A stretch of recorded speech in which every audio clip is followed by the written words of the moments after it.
नमस्कार। चलिए एक पल के लिए कल्पना करते हैं। हम अमेज़न वर्षावन के बिल्कुल किनारे पर हैं, ब्राज़ील के बेलेम शहर में।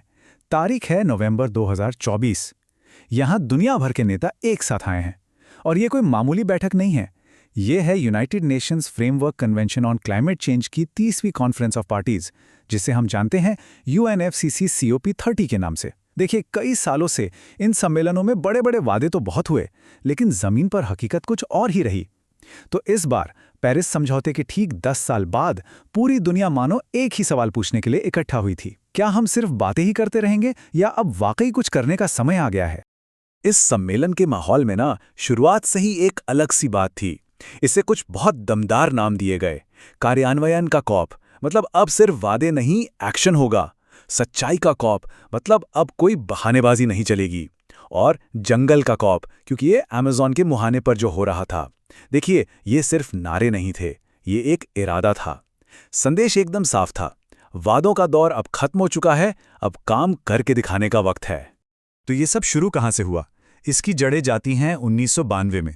उस साल दुनिया रियो अर्थ समिट के लिए एक साथ आई और एक ऐतिहासिक संधि पर दस्तखत किए, UNFCCC। इसे आप वैश्विक जलवायु कार्यवाही का एक तरह से संविधान समझ सकते हैं। ये वो नींव है, वो रूल बुक है जिस पर आज की हमारी सारी बातचीत टिकी हुई है। और फिर हर साल इस संविधान के सदस्य देश, जो अब 198 हो चुके हैं, एक साथ आते हैं। इसी बैठक को कॉप या कॉन्फ्रेंस ऑफ द पार्टीज कहा जाता है। ये एक तरह का सालाना रिपोर्ट कार्ड है जहां सब मिलकर देखते हैं कि कितनी प्रगति हुई है और आगे के लिए नए लक्ष्य क्या होंगे। और ये जो 30वीं बैठक थी, ये कोई आम बैठक नहीं थी। इसने दांव को और भी बड़ा कर दिया था, क्योंकि ये ऐतिहासिक पेरिस समझौते की 10वीं सालगिरह भी थी। लेकिन इसकी सबसे हैरान करने वाली बात थी इसे अपनाने का तरीका। जरा सोचिए, आज की इस बटी हुई दुनिया में जहां देश एक दूसरे की बात से सहमत नहीं होते, ये वैश्विक एकता का एक बहुत ही दुर्लभ और शक्तिशाली सबूत था। तो इस बेलेम पैकेज के अंदर असल में है क्या? इसे आप 3 शक्तिशाली औजारों वाले एक टूल किट की तरह सोचिए। पहला है बेलेम मिशन से 1.5 डिग्री सेल्सियस, जिसका सीधा सा लक्ष्य है मिलकर काम को आगे बढ़ाना। दूसरा, वैश्विक कार्यान्वयन त्वरक। इसका काम है देशों को उनकी जलवायु योजनाओं को कागज से निकालकर जमीन पर उतारने में मदद करना। ये योजनाएं हैं NDCs यानी नेशनली डिटरमाइंड कॉन्ट्रीब्यूशंस, जो हर देश की क्लाइमेट टू डू लिस्ट है, और NAPs यानी नेशनल एडेप्टेशन प्लान्स, जो जलवायु परिवर्तन के असर से बचने के लिए हर देश का सर्वाइवल गाइड है।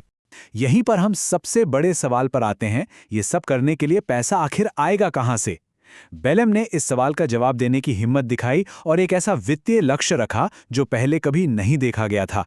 देखिए, हर बड़ी यात्रा के लिए एक नक्शे की जरूरत होती है, और इस विशाल वित्तीय लक्ष्य तक पहुंचने के लिए उस नक्शे को नाम दिया गया है बाकू से बेलेम रोड मैप। ये एक बिल्कुल साफ योजना है जो दिखाती है कि COP29 से लेकर COP30 तक इस पैसे को जुटाने का रास्ता क्या होगा। वो है $1.3 ट्रिलियन। और ये सिर्फ एक बड़ी संख्या नहीं है, ये अपने आप में एक गेम चेंजर है। ये जलवायु वित्त के बारे में हमारी पूरी सोच को ही बदल देता है। और ये कहानी का सबसे जरूरी हिस्सा है।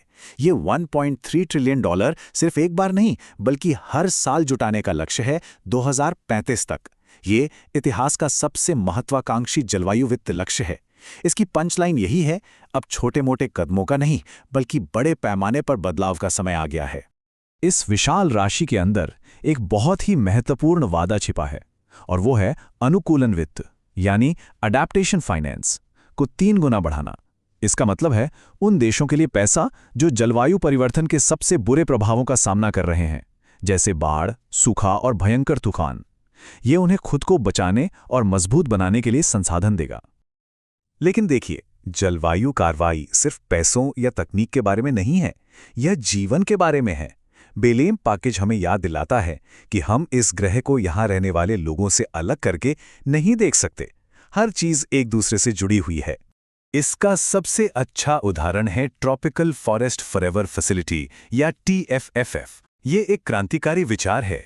$125 बिलियन का एक फंड जो देशों को उनके जंगलों को काटने से रोकने के लिए पैसे देगा। और सबसे खास बात यह है कि इसका कम से कम 20% पैसा सीधे उन स्वदेशी लोगों और स्थानीय समुदायों को जाएगा जो सदियों से इन जंगलों के असली रक्षक रहे हैं। राइस प्रोजेक्ट के जरिए खराब हो चुकी खेती की जमीन को फिर से जिंदा करने से लेकर जलवायु परिवर्तन के स्वास्थ्य पर पड़ने वाले असर से निपटने के लिए दुनिया की पहली योजना बनाने तक। उन्होंने ये भी सुनिश्चित किया कि जलवायु कार्रवाई में लैंगिक समानता को प्राथमिकता मिले, यानी जलवायु परिवर्तन के बारे में फैले झूठ और गलत सूचनाओं से लड़ने की भी कसम खाई। तो अगर हमें बेलम के पूरे संदेश को एक लाइन में समेटना हो तो वो क्या होगा? शायद यही, बातें कम काम ज्यादा। यही बेलम का अनौपचारिक आदर्श वाक्य था। तो संक्षेप में COP38 टर्निंग पॉइंट क्यों है? क्योंकि इसने फोकस को सिर्फ वादों से हटाकर काम और जवाबदेही पर डाल दिया। इसने अनुकूलन यानी बदलते मौसम के साथ जीना सीखने को सबसे ऊपर रखा। इसने जंगलों को बचाने का एक बिल्कुल नया मॉडल दिया और वित्त का अब तक का सबसे बड़ा लक्ष्य तय किया है।